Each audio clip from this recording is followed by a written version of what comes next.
Every New Yorker, no matter their faith, no matter where they were born, no matter who they are, deserves a city that they can afford and a place that they will be safe and able to build a family and a life.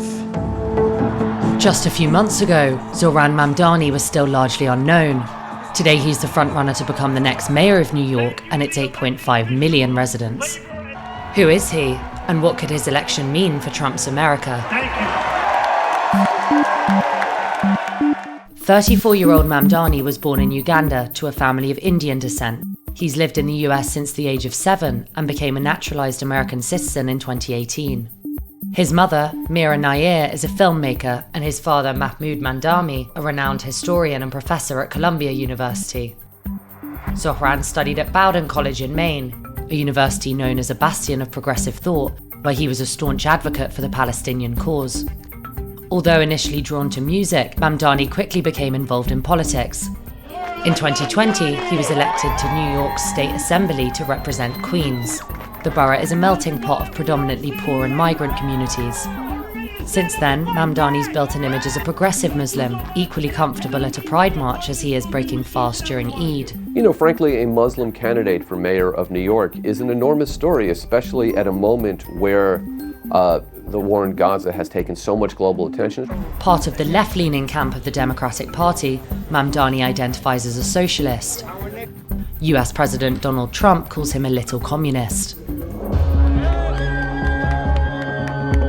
Though they are fundamentally opposed, Donald Trump and Zohran Mamdani are both establishment outsiders who have shaken up their respective camps. In June, the young Queens representative surprised many by winning the Democratic primary for New York's mayoral race. His victory was largely attributed to a campaign that combined massive social media use with traditional grassroots efforts, mobilizing an army of volunteers for door-to-door canvassing. But above all, it's his focus on the cost of living that has resonated. Mamdani aims to make one of the world's most expensive cities affordable. 1 in 4 residents in New York City cannot afford essentials like housing and food. We believe that buses should be fast, and we believe that housing is far too expensive.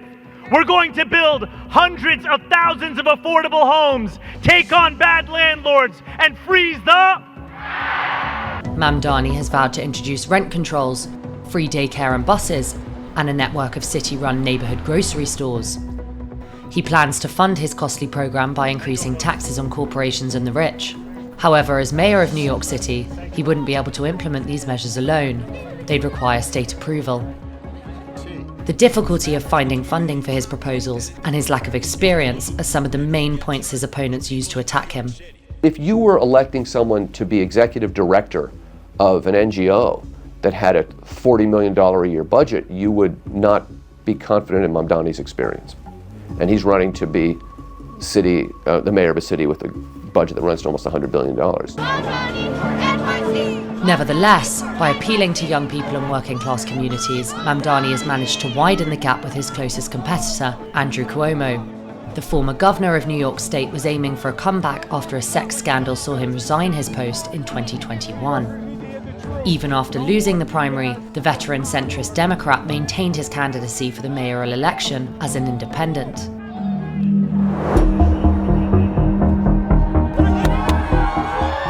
Mamdani has managed to connect with a portion of the youth who had disengaged from politics. So could his campaign offer the Democratic Party a way to win back Americans?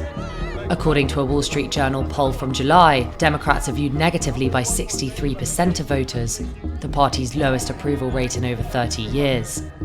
It is striking to me. I mean, I have not seen a Democratic candidate who has this kind of a following in a very long time. And it's bordering on kind of cult-like, right? The reason I say that is because he fits a very fascinating cultural niche, right? He's from the global South, but he's from extreme privilege. And because of that, he moves through all these worlds with great ease.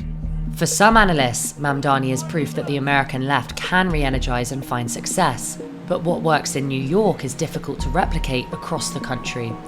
With its diverse population, shaped by successive waves of immigration, the metropolis is historically left-leaning. The rest of the United States is likely not ready for the policies of a self-proclaimed socialist.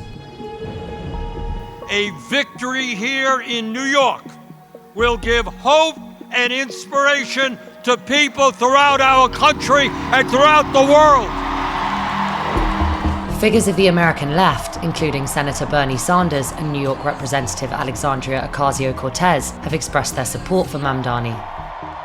However, most of those in the moderate wing of the Democratic Party have refrained from endorsing him, including Senate Minority Leader Chuck Schumer, himself a New Yorker. Some Democrats fear Mamdani is too far left and may harm the party.